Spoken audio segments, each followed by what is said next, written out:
Hello students अपने topic चल रहा था आंग्ल सिख संघर्ष, जिसमें अपने प्रथम आंग्ल सिख संघर्ष कंप्लीट कर चुके थे। आज अपना टॉपिक शुरू करते हैं द्वितीय आंग्ल सिख संघर्ष। देखो बच्चों, जब भी कोई संघर्ष या युद्ध होता है तो उससे पूरा उसके कारण जानने जरूरी हो जाते हैं। तो अपने देखते हैं कि द्वितीय आंग्ल सिख संघर्ष के क्या कारण रहे, क्या रीज़न रहे। तो 1847-48 ईस्वी में अंग्रेज़ों द्वारा पंजाब में ऐसे सुधार करना जो सिख विरोधी थे। देखो बच्चों, 1847-48 में अंग्रेज़ों ने पंजाब में जितने भी सुधार किए वे इस प्रकार के सुधार किए, वे सभी क्या थे? सिखों के विरोधी थे। इसलिए सभी सिख क्या हो गए? अंग्रेज़ों के विरोध में हो गए। दूसरा कारण क्या था? फौज से मुक्त किए गए सैनिकों में असंतोष की भावना होना, यानी फौज से जो सैनिक मुक्त किए गए थे वे किसके विरोध में थे? अब अंग्रेज़ों के विरोध में थे। तीसरा, रानी जिंदा। ये रानी जिंदा दलीप सिंह की सुरक्षिका थी, पूरा नाम रानी जिंदा कौर था। तो रानी जिंदा के अधिकारों का छिन जाना व इसका बदला लेने की चाहत इस युद्ध का या इस संघर्ष का कारण भी बनी थी। चौथा, रेजिमेंट का आंतरिक हस्तक्षेप बढ़ जाना। देखो बच्चों, प्रत्येक राज्य के लिए अंग्रेजी सरकार ने एक रेजिमेंट लगा रखा था। उस रेजिमेंट का जो आंतरिक मामलों में हस्तक्षेप सब अत्यधिक बढ़ गया था, जिसने द्वितीय आंग्ल सिख संघर्ष को अनिवार्य कर दिया था। और पांचवा है डलहौजी की साम्राज्यवादी भावना, यानी कि डलहौजी अब क्या चाहता था? भी पंजाब का पूर्ण रूप से विलय किस में कर दिया जाए? ब्रिटिश भारत में कर दिया जाए या अंग्रेजी भारत में कर दिया जाए। जो पहले पंजाब स्वतंत्र राज्य बना हुआ था, अब डलहौजी क्या चाहता था? अब इसे पूर्ण रूप से किस में मिला दिया जाए? ब्रिटिश भारत का हिस्सा बना दिया जाए। इसी के अनुरूप देखो क्या हुआ, 10 अक्टूबर 1848 ईस्वी को। कब? 10 अक्टूबर 1848 ईस्वी को डलहौजी ने सिखों के विरुद्ध युद्ध की घोषणा कर दी।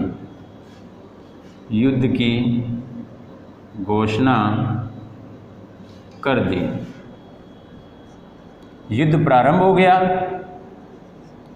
युद्ध प्रारंभ हुआ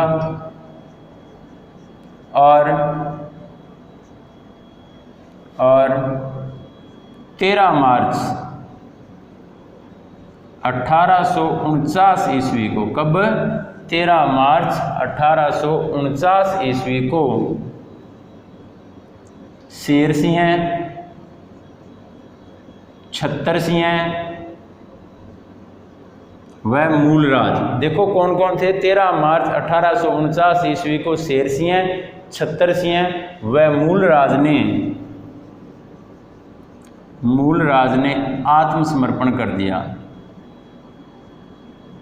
आत्मसमर्पण कर दिया। इसी के साथ जो संघर्ष था वह रुक गया, क्योंकि जो इसके प्रमुख सरदार थे, प्रमुख व्यक्ति थे, शेर सिंह, छत्तर सिंह और मूलराज, इन्होंने क्या किया? आत्मसमर्पण कर दिया। संघर्ष समाप्त हो गया। इसी के जस्ट कुछ समय बाद 29 मार्च 1849 को। कब? 29 मार्च 1849 ईस्वी को डलहौजी ने एक घोषणा की जिसके अनुसार पंजाब का विलय ब्रिटिश भारत में कर दिया गया। ब्रिटिश भारत में कर दिया गया। और इस प्रकार जो पंजाब का स्वतंत्र अस्तित्व था वह अब समाप्त हो चुका था। अंग्रेज़ों की साम्राज्यवादी भावना, फूट डालो राज करो की नीति ने पंजाब पर अपना जो अधिकार था या पंजाब का जो स्वतंत्र अस्तित्व था उसे बिल्कुल समाप्त कर दिया। अब पंजाब किसका हिस्सा हो गया? ब्रिटिश भारत का हिस्सा हो चुका था। देखो बच्चों, अपने इसके कारण पढ़े। कारणों के बाद मैंने आपको बताया अभी 10 अक्टूबर 1848 ईस्वी को। कब? 10 अक्टूबर 1848 ईस्वी को डलहौजी ने सिखों के विरुद्ध अंतिम युद्ध की घोषणा कर दी। भी अंतिम युद्ध रहेगा। इसके बाद देखो क्या हुआ, युद्ध प्रारंभ हो गया और 13 मार्च 1849 ईस्वी को, कब 13 मार्च 1849 ईस्वी को शेर सिंह, छतर सिंह व मूलराज, तीसरा कौन था, मूलराज, इन्होंने क्या किया, आत्मसमर्पण कर दिया। इनके आत्मसमर्पण के साथ ही जो द्वितीय आंग्ल सिख संघर्ष था वह रुक गया।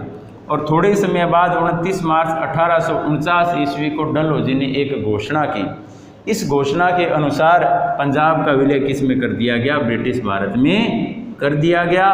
और इस प्रकार जो स्वतंत्र अस्तित्व रखता था पंजाब, अब वह बिल्कुल समाप्त हो चुका था और पंजाब किसका हिस्सा हो गया, ब्रिटिश भारत का हिस्सा हो गया। अब पंजाब पर किसकी हुकूमत चलेगी, अंग्रेजों की हुकूमत चलेगी। तो इस प्रकार बच्चों अपने आंग्ल सिख संघर्ष कंप्लीट हुए, आप इन्हें लर्न करें और अपने नोटबुक में नोट करें। थैंक यू बच्चों।